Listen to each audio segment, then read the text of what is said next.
ஒரு ஃபேண்டாஸ்டிக் முருங்கைக்கீரை குழம்பு உங்களுக்காக.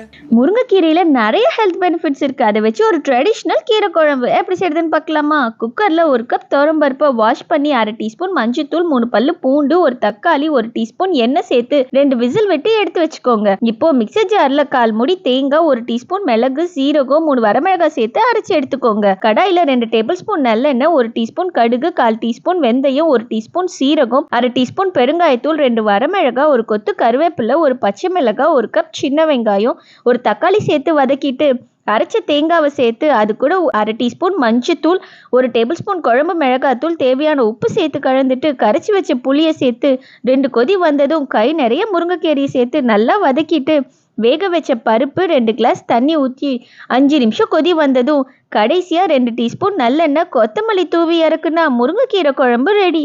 இது சூடான சாதத்துல தாராளமா விட்டு கலந்து சாப்பிட்டா சூப்பரா இருக்கும்.